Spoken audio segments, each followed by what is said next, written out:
Hello and welcome to Thav Exclusive. This is Natasha, and on today's interview, we will be speaking with an absolutely phenomenal icon. He is the CEO of iCred Services Nigeria Limited and also the MD of Mart Company Limited. He is on the board of a lot of reputable companies such as Pren Engineering and also a mentor and a life coach. He has a platform, Stand Out with Patrick Uduma. This promises to be absolutely insightful. You want to stay tuned and don't go anywhere. We'll be right back. Have you gotten your PVC? As the 2023 Nigerian general elections draw nearer, do not be an onlooker. You can better still join a party and get your PVC ready. Our leaders have started showing interest to run, so what are you waiting for? Do not say your votes do not count. Yes, it does, because if it doesn't, the politicians will be running after you to buy your votes. Let your voice be heard through participation. This message is proudly brought to you by Thav Media Limited. Welcome back. Mr. Patrick Uduma, welcome. Thank you so much for having Welcome me. to Thav Exclusive. I'm actually delighted having you here. I've heard so much about you. And I'm sure our viewers will also hear so much about you. You're a man of many hats. You are a CEO, you are an MD, you're on the board of a lot of companies, you're a mentor, you're a life coach, you are an OAP, and you're also married with kids. How do you do all of that in one body? I think number one, it's your mind management is very key, and your dream play a vital role in shaping your future. And so, growing up as a child, a whole lot, because there's what we call the unconscious intelligent and conscious intelligent. There are a lot of unconscious things that we have programmed and conditioned in our mental world that plays out. I mean, I could recall growing up as a child, I'd always seen myself on a table, around the table, where there are many managers or many people that are reporting to me. And now, as it's playing out, it's already been played. Because for things to happen, it must happen twice. First in the unseen world and the seen world.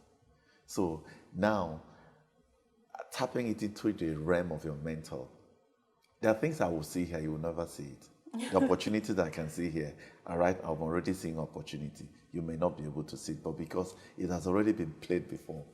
Pre-programmed. Pre-programmed, preconditioned, predetermined, and all that.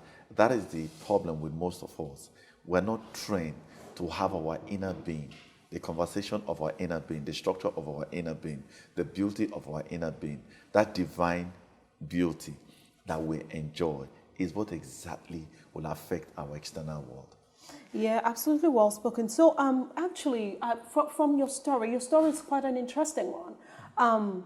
People would see you now and say, oh, Mr. Patrick Uduma is such a successful man, a man of many hats and all of that. But you actually do come from a humble background. I'd like to know how that played out for you.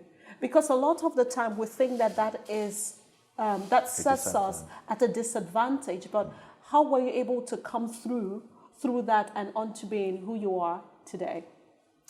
Well, I'd say a simple story that for some reasons, even in this town, I never get a house. I was not even qualified to be squatted. And my house was in the car. At that time, I was working for an organization, so they're giving me a car, so I didn't have a house. So at the end of the day, I'll usually park somewhere in GRA. And the security man will just give me a space, and I will park. And in the morning, they give me a bucket, I will pay them, I'll take my bath. My clothes were already ironed in the car because I used to take it to a hospital and they will dry clean it and I'm there. Now, one of the things that have really helped me is the belief in myself. I told you that I was raised in the mud, and for that sense, I really want to move into the block house or the marble house. And I believe that there were principles, there were values, there were character content, there were connections, there were state of emotional health and mental wellness that could lead you to that. Unconsciously, I was playing them out. But now, consciously, I'm playing them now. With a hindsight, I could see how this thing has structured. It all started from the mind. It starts from the mind, the beauty of the mind. That is a world that my generation has not exploited. And so most times we are more driven by external need than our internal propensity or drive. So I could say that two things are responsible. I have what I had developed, what I call the CC of life. Okay. CC of life is either you are a creator or you're a consumer. And it doesn't matter the extent that you are creating from, but the truth is that if you fuse your mind and ask, I can create yourself, no matter how dirty that place is. I'll give you a story. When I finished primary school, my father had asked me to go to Cameroon and learn trading under a mentor. I was brilliant, but of course there was no money. Now, for some strange reason, I couldn't go. So my auntie graciously sent me to secondary school. At level 2, which was class 2. Those days we used to be class 2. You guys are JS2 now. Now, at class 2, that deal didn't work out. So I started going to work at age 12, where I could go do concrete work in order to go back to school. I could go to farm, and in that farm, I would do cassava, and I'll get my portion, sell my portion, so that I can go back to school, buy my school, and all that. So, you see, even though I came from that background, I still believe that a whole lot of responsibility was upon me, not on my dad, not on my father, because they couldn't afford it. But even in this day and time, they would say that was child labor, child abuse, because you were only 12 and you had to, go to the block industry, make blog, and get into agric, fend for yourself and pay your fees.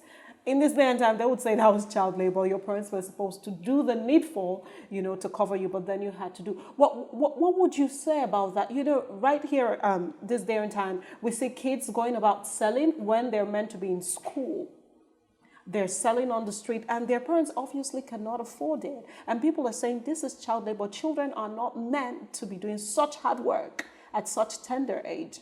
What's your view on that? Well, it's easier to say that, all right, when there must be a responsibility, either to yourself or to government or to your family. There must be that responsibility. Now, if you have a law that said, okay, at 12, that's child abuse, that means that law should be able to provide for me and protect me. But where it's not there, what happened? True. So there must be some level of responsibility, whether to your parents or to the government. But if you felt, somebody must be responsible. I tell you what about this story about Ryan. Ryan was about 3 years or 6 years or something, went for a conference, and there was a need in Africa. Ryan told the mother, please, I want to start washing your plates and engage me so I can raise money to contribute to Africa. And Ryan wasn't up to 10.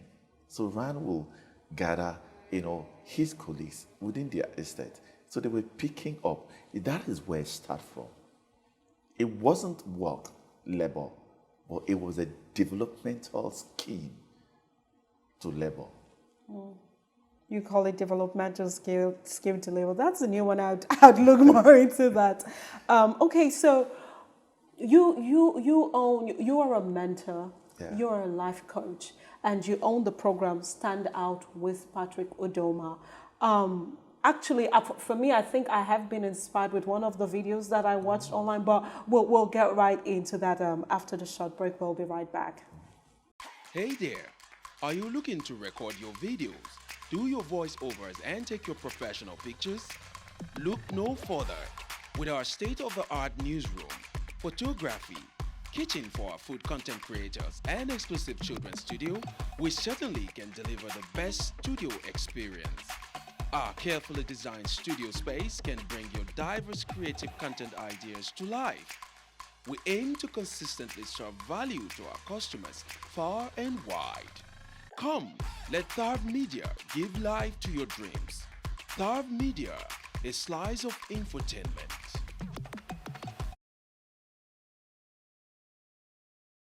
Welcome back. So before we went on a short break, I was asking you about, you being a mentor and a life coach with your program and Stand Out with Mr. Patrick Uduma. Please, let's hear more on that.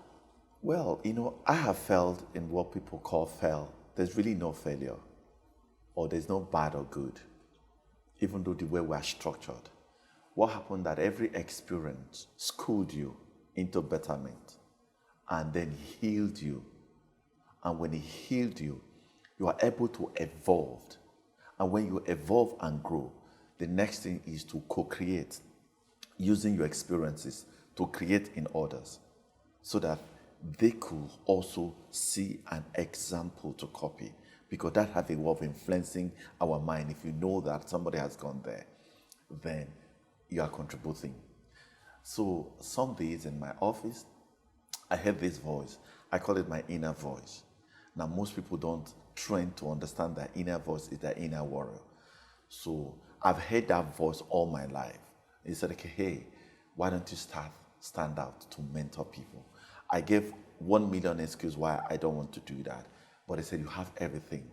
Then he said, okay, I want to use your bad experience, which you have healed from. Now you have evolved. You are a better person. It has schooled you, to also be an example. There's a scripture that said that he comforted us that we might comfort others. So having come from that background, that compassion, that empathy, you need to be able to pour it to other people. And that's how Stand Out started. It's been a journey.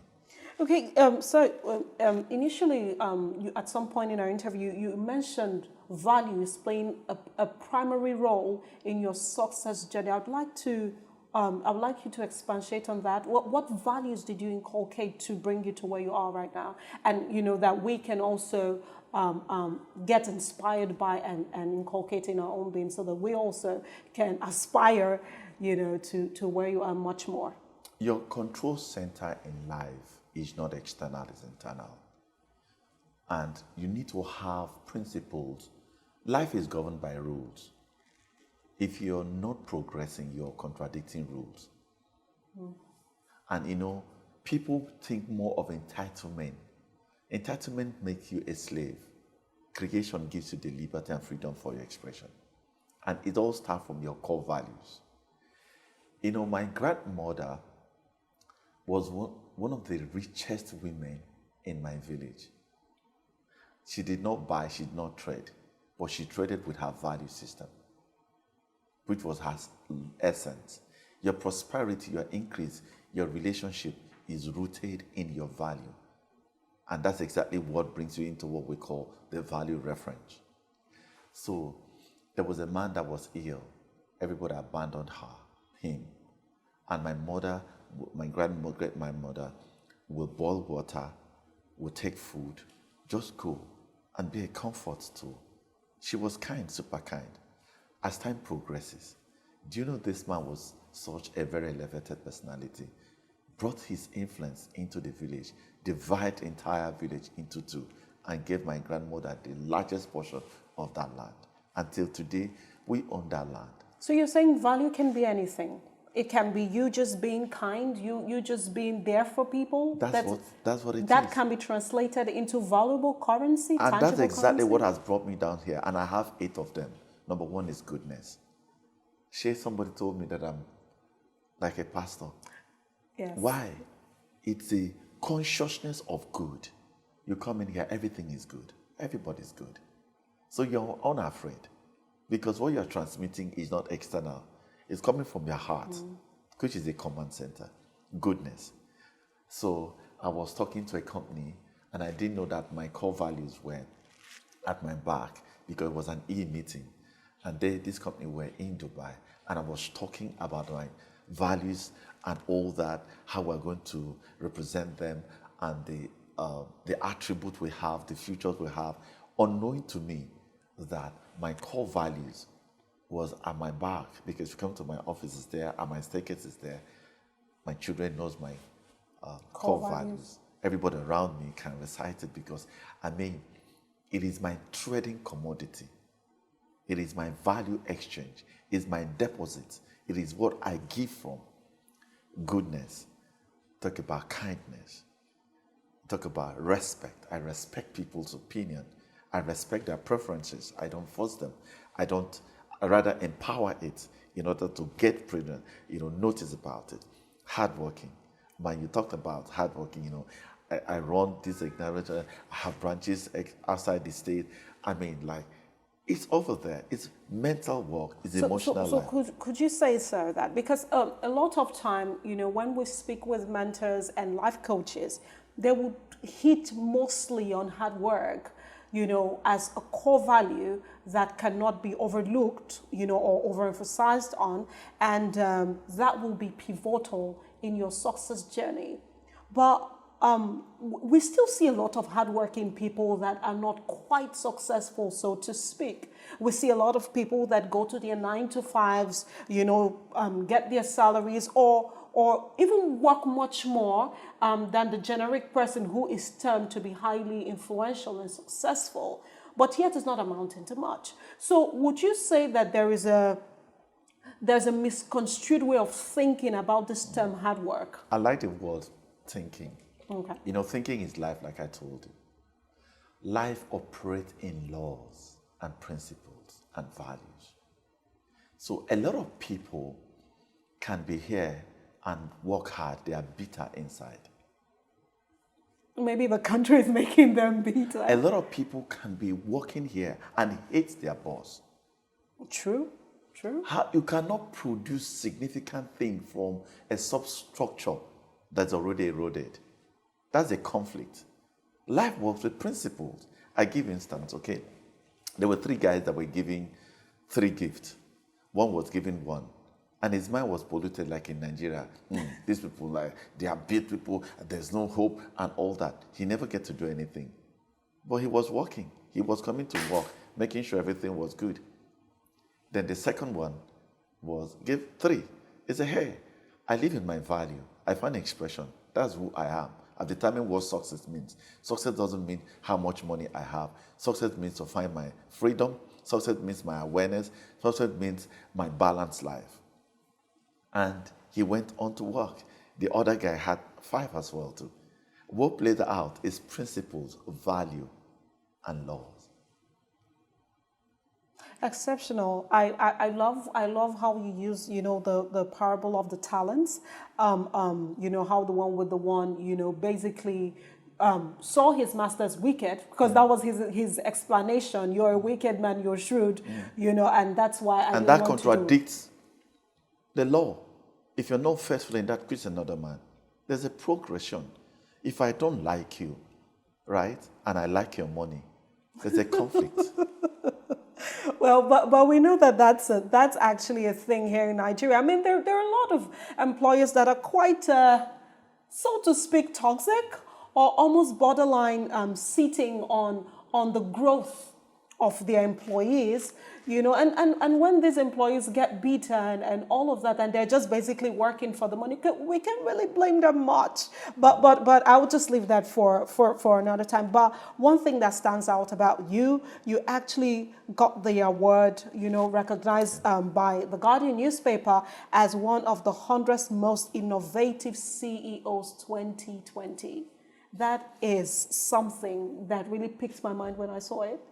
How did you get there? How did you, how have you been able to galvanize yourself in such a way that you have become a force to be reckoned with? Value systems and consciousness of your value. And when the Guardian newspaper came across to my office to interview me live, to notify me, my mentor incidentally was also there.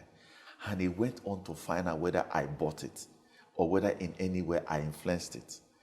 Then they took time to explain how they went to the bank, went to our client, came to the office to interview my colleagues, went everywhere, AFCC, tax, a lot of places to find out whether, before they confer you that, I don't know. It was at that point, he just said, okay. It wasn't planned. It was a coincidence that he was there. But he wanted be sure how authentic, whether I earned it, because I know my mentor. If I didn't earn it, he would have stopped it. Is it actually bought though? Just an off question. Do people buy that? Oh, yes. Oh. I mean, there are times they have also approached me, certain organizations have approached me to give me an award, and I say, no, I didn't merit it, because they want me to do certain things or pay for certain things. That's all. Sorry. Very, very altruistic of you. So lastly, sir, what advice do you have for young people who are still on the path to discovering who they are and on this, success journey? They're not there yet, but they are actively walking the path. What advice would you give to them on how to stay, in such a sustainable way up until, they get the prize? One of the things that changed the trajectory of my life is a scripture that I stumbled in Proverbs chapter 17, verse number 2. It says, wise servant rule over foolish sons and share their inheritance. What does it mean? If I come in here and I admire you, I don't want to stop at the effect. I want to see the spirit behind the effect. It's the spirit that creates the effect. Now, so if you understand that person, go beyond the manifestation. What is the secret? They will tell you what they are doing. Life is in doing, not in getting. Life is in doing, not in getting.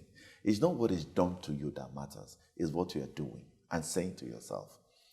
Your inner word conversation, your inner conversation will determine your external reality. Like I always told myself, I told you that I said I was in the mud, but I was going to the marble. So it means it was my responsibility. Your word is important. Do you have a word? Every successful man have a word. What they call the guiding word. Now, the word will shape your confession of who you are. I tell you something. My dream keeper was my mom. I will tell my mom, I'm going to build a house for you. I built a house for my mom. You see how it's shaped? Because that word will form your mental world. And that's your cocoon. That is your guiding principle. That is your governor. That's what governs you. It's governs your character content. So you lead yourself. Our generation is so dependent. But let me tell you, your life comes from independent to dependency. I've learned so much, sir. And I am thank you for coming here today, Mr. Patrick Uduma. I wish you so much more. And absolutely. So I hope that you out there, you have been able to learn a thing or two, because I know there are a lot that we can be able to learn from today's interview from this phenomenal CEO that we have here with us. So absolutely do follow us on all social media platforms at Thavtv. I remain your host, Natasha Brown. Thank you for watching. Bye for now.